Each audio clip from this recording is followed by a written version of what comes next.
종려주일입니다. 종려주일은 예수님이 예루살렘 성에 입성하신 것을 기념하는 주일입니다. 여러분, 종려주일날 우리 어린 자녀들은 주일학교에서 종려나무 잎을 만들어서 흔들고 사진도 찍고 기념사진 찍고 이렇게 하는데, 여러분 그렇게 해보신 적 있으십니까? 이 종려나무는 왕이 전쟁에 나가서 승리하고 돌아오면 그 백성들이 왕을 환영하고 환호하면서 흔들었다 그럽니다. 그래서 종려나무 가지는 이 승리를 상징하는 그런 의미가 있다 그럽니다. 예수님이 예루살렘 성에 입성하실 때 사람들은 종려나무 가지를 마구 흔들었습니다. 왜냐하면 그들에게 예수님이 왕이시기 때문입니다. 그래서 왕으로 오신 예수님을 찬양하고 그 종려나무 가지를 흔들면서 예수님을 환영했습니다. 우리가 오늘 종려주일을 맞이하는데 이 종려주일이 나에게 어떤 의미가 있는지 여러분 스스로 한번 생각해 보실 수 있기를 원합니다. 만약에 아무런 관계가 없다면 이 종려주일은 그냥 형식적인 교회력에 지나지 않을 것입니다. 그렇지만 나와 무슨 관계가 조금이라도 있다고 한다면 이 종려주일을 통해서 우리가 그 의미를 되새기고 나의 믿음 신앙을 바르게 세우는 귀한 시간이 되기를 원합니다. 먼저 이런 질문을 한번 스스로에게 던져보십시오. 여러분에게 예수님은 누구십니까? 답이 얼른 떠오르셨습니까? 예수님이 나한테 누구십니까? 어떤 분은 주님이시라 이렇게 하실 겁니다. 우리가 보통 예수님을 가리켜서 주님이라 그럽니다. 그래서 우리가 기도할 때도 주 예수님의 이름으로 기도합니다 이렇게 하죠. 그리고 우리가 기도할 때도 주여 주여 주여를 외칩니다. 맞습니다. 예수님이 나의 주님이십니다. 세상의 많은 사람들은 그렇게 여기지 않습니다. 예수님을 그냥 성경 속에 나오는 인물로, 그래서 2000년 전에 살다가 떠난 인물로 그렇게 생각합니다. 그러나 우리는 그렇지 않은 것이죠. 우리는 예수님이 나의 주님이십니다. 만약에 예수님 말고 다른 주가 있다고 한다면 그것은 하나님이 가장 싫어하시는 우상입니다. 그래서 나에게는 오직 예수님 외에는 다른 주가 없는 것입니다.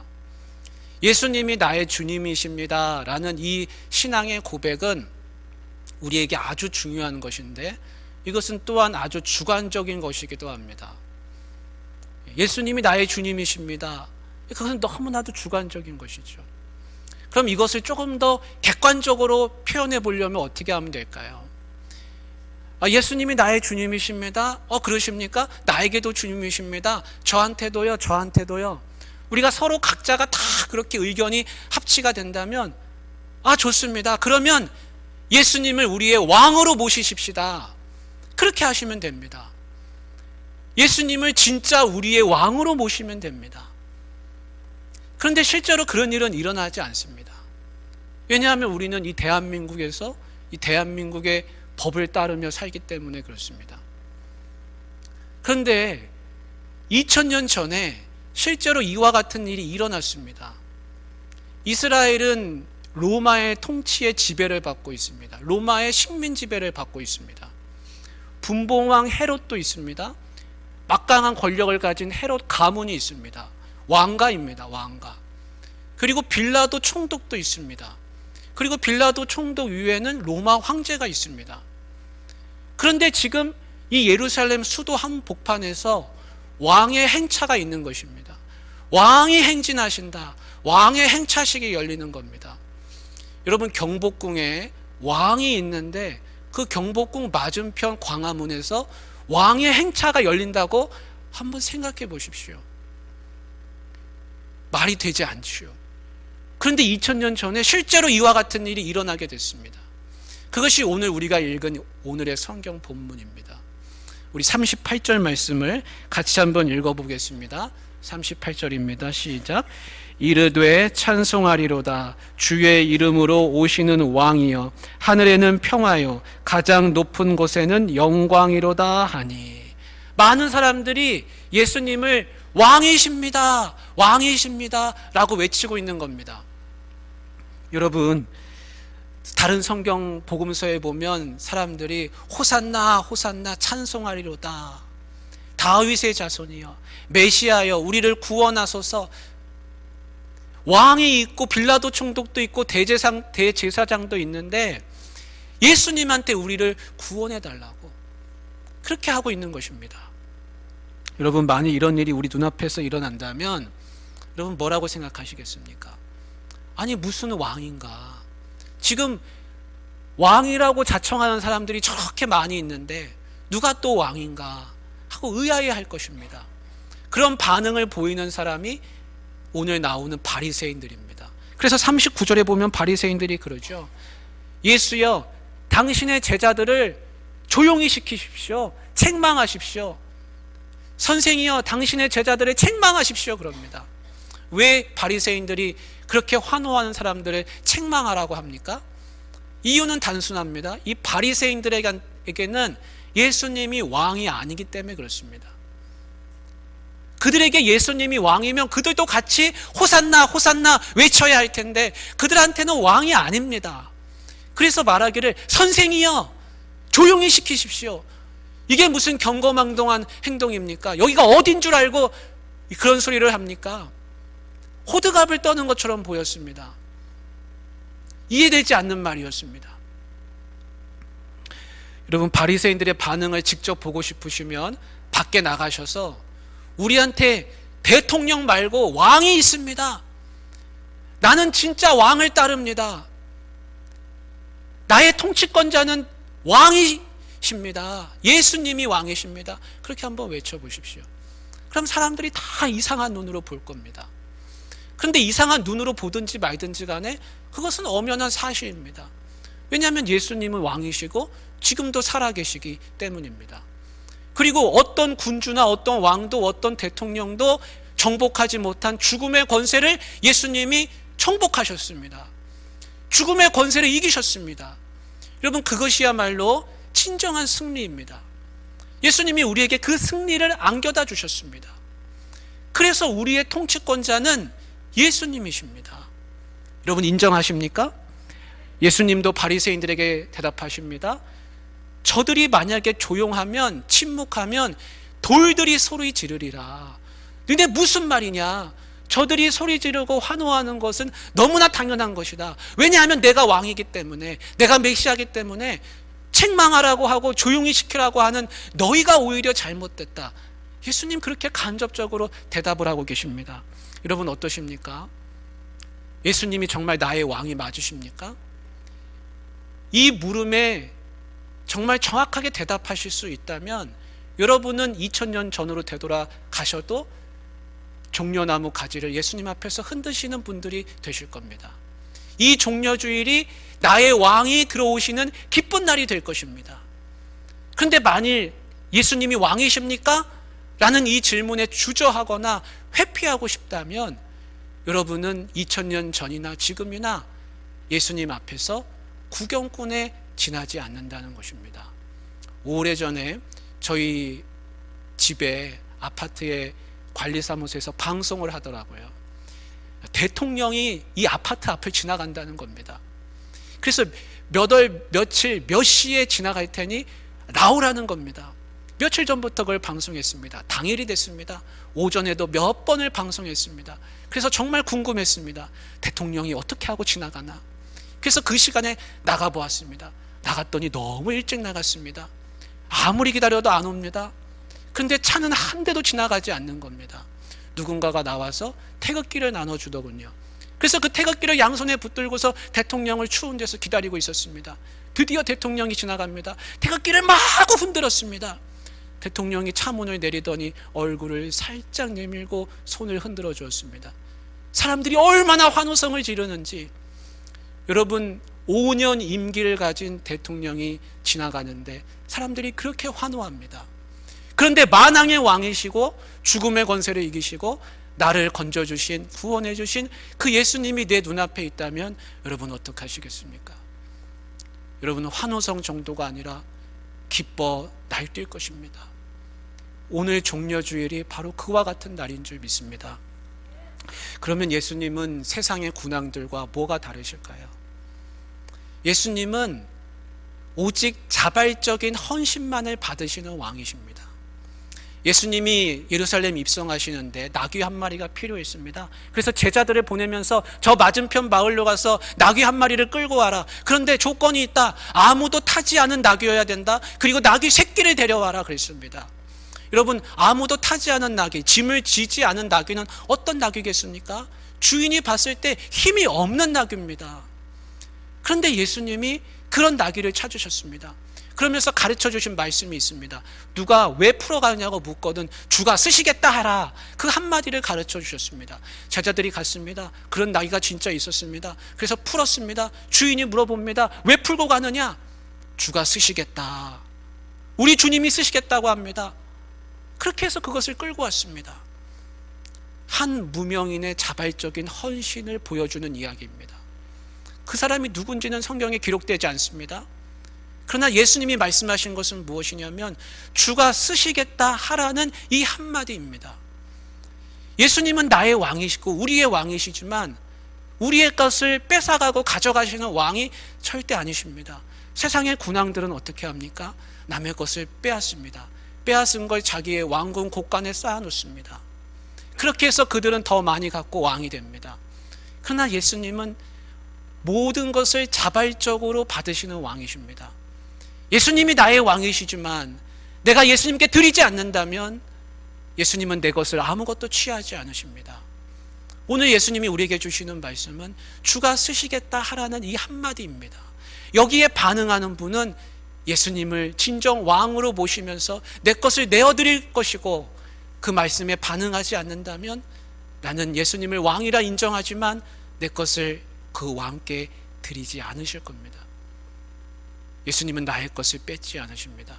바라기는 우리 옥포중앙교회 모든 권속들이 주가 쓰시겠다 하는 이 한마디에 반응하실 수 있기를 바랍니다. 둘째로 예수님은 나귀 새끼를 타시는 겸손한 왕이십니다. 누가 예수님한테 와서 예수님 타실 게 이 나귀 한 마리밖에 없습니다 하고 갖다 준 게 아니었습니다. 예수님은 나귀를 직접 찾으셨는데 그 나귀는 뭐냐면 아주 뒤뚱거리는 나귀 새끼입니다. 예수님이 그 나귀를 탄다면 어떻게 되겠습니까? 예수님이 그리신 왕의 이미지는 뭐냐면 위험 있는 왕이 아니라 뒤뚱거리며 우스꽝스럽게 걸어가는 왕입니다. 말을 타면 사람들이 고개를 높이 올려서 쳐다봐야 됩니다. 어른 나귀를 타도 쳐다봐야 됩니다. 그러나 어린 나귀를 타면 쳐다볼 필요가 없습니다. 그냥 보면 됩니다. 심지어는 내려다보면 됩니다. 예수님이 그리신 왕의 모습은 그와 같습니다. 예수님은 누구 위에 절대로 군림하시려는 생각이 없으셨습니다. 세상의 군왕들은 누구 위에 군림하고자 합니다. 누가 누구 위에 서려고 합니다. 그러나 그리스도인들은 그렇게 하지 않습니다. 왜냐하면 예수님도 그렇게 하신 적이 없기 때문에 그렇습니다. 내가 만약에 다른 사람 위에 군림하고 누구보다 더 낫다, 높다 라고 마음에 그런 생각이 드신다면 나는 예수님과 점점 거리가 멀어지고 있는 것입니다. 세 번째로 예수님은 평화의 왕으로 오셨습니다. 예수님 오실 때 아무런 전쟁이 있지 않았습니다. 왕이 입성할 때는 반드시 승리해서 점령해서 거기를 차지하는 것입니다. 그러나 예수님이 오실 때 아무런 전쟁이 없었습니다. 그냥 자발적으로 사람들이 우리의 왕이십니다 라고 하는 환호 소리만이 있었습니다. 얼마 전에 튀르키예에서 큰 지진이 있었습니다. 그 튀르키예의 수도가 이스탄불이죠. 그 이스탄불의 본래의 옛 이름은 뭐냐면 콘스탄티노플입니다. 콘스탄티노플은 과거에 1000년이 넘는 긴 오랜 세월 동안 기독교의 중심이었습니다. 그 콘스탄티노플의 성은 누구도 함락시킬 수가 없었습니다. 왜냐하면 성벽이 너무 높고 두껍고 2중, 3중으로 되어 있을 뿐만 아니라 그 성벽 밑에는 물이 흘렀습니다. 그래서 해자라고 하는 그 물이 흘러가지고 아무도 거기를 접근해서 그 성을 쳐부술 마음도 갖지를 못했습니다. 실제로 왔지만 다 실패했습니다. 그런데 우르반이라고 하는 사람이 한 대포를 만드는 기술을 개발했습니다. 그리고 그 대포 만드는 기술을 가지고 콘스탄티노플을 다스리는 동로마 제국 황제에게 갔습니다. 제가 이걸 만들었습니다. 이걸 사용해 주십시오. 근데 황제가 거절했습니다. 그래서 그 대포 기술을 가지고 이슬람 제국의 오스만 제국의 술탄에게 가져갔습니다. 그래서 그 오스만 제국의 술탄이 그 대포를 만들어 가지고 8m가 넘는 기다란 대포를 만들어 가지고 그걸 콘스탄티노플을 향해서 쏘아댔습니다. 보통의 성들이 몇 달, 몇 년을 버티는데 콘스탄티노플은 53일 만에 무너졌습니다. 성벽이 깨지고 무너지는데 그 성벽 사이로 들어간 사람들은 오스만 제국의 10만의 병사가 아니라 예니체리라고 하는 병사 정예 부대들이었습니다. 근데 그 예니체리가 누구냐면 기독교 가정에서 태어나서 신실한 기독교 가정에서 자라난 어린아이들이었습니다. 그 어린아이들을 데려다가 오스만 제국의 이슬람 병사로 훈련시켜서 콘스탄티노플을 무너뜨리는데 가장 앞장서게 해서 그 콘스탄티노플 성을 무너뜨렸습니다. 세상의 전쟁은 평화의 왕을 인정하지 않습니다. 커다란 대포와 적으로 적을 무찌르게 하는 잔혹한 방식으로 상대를 제압하는 것입니다. 그러나 예수님은 이 땅을 제압하러 오신 분이 아니라 평화를 가져다 주기 위해 오셨습니다. 예수님이 잡히시던 날 밤에 베드로는 칼을 빼내서 대제사장의 종 말고의 귀를 쳤습니다. 예수님이 그때 그런 말씀하셨습니다. 그 칼을 칼집에 얼른 꽂아라. 꾸짖으셨습니다. 그러면서 하시는 말씀이 너는 내가 내 아버지께 구하여서 지금 당장 12군단 더 되는 천군 천사를 불러오게 할 수 없는 줄 아느냐. 예수님은 천군 천사를 불러오실 수가 있었습니다. 수만의 군대를 불러오실 수 있었지만 예수님은 아무런 저항도 없이 그냥 어린 양이 끌려가듯이 그렇게 저항 없이 끌려가셨습니다. 왜냐하면 예수님은 평화의 왕으로 오셨기 때문에 그렇습니다. 사랑하는 우리 귀한 성도님들, 이 평화의 왕으로 오신 예수님, 겸손의 왕으로 오신 예수님, 그리고 나의 것을 뺏어가시는 것이 아니라 자발적인 헌신만을 받으시는 이 예수님을 나의 진정한 왕으로 섬기지 않으시겠습니까? 얼마 전에 전북 김제에서 한 소방대원이 순직했다는 기사가 있었습니다. 소방대원이 불을 끄러 그 집에 다 갔습니다. 근데 그 소방대원이 그 이야기를 들었습니다. 아직 그 안에 사람이 한 사람 있습니다. 할아버지가 있습니다. 라는 이야기를 듣고 그 안으로 불길 속으로 들어갔습니다. 근데 미처 빠져나오지를 못하고 연기에 질식해서 그만 나중에 숨진 채로 발견되었습니다. 참으로 안타까운 이야기죠. 여러분, 예수님이 지금 예루살렘 성에 입성하시는 것은 사실은 누구 때문에 입성하고 계십니까? 바로 나 때문입니다. 내가 불난 집에 갇혀 있다면 누가 나를 위해서 연기를 뚫고 불을 뚫고 나를 구하러 오겠습니까? 나를 구해서 밖으로 데리고 나가서 새 생명을 주겠습니까? 아무도 그렇게 할 사람은 없습니다. 그런데 예수님이 예루살렘 성을 찾아오시는데 그것은 누구 때문인가? 바로 불난 집에 갇혀있는 나 때문에 오시더라는 겁니다. 지옥불 속에 갇혀있는 나를 건져내시기 위해서 예수님이 지금 찾아오시는데 이 행렬은 사실은 왕의 행렬, 승리의 행렬을 가장한 예수님의 장래 행렬이라고 할 수 있습니다.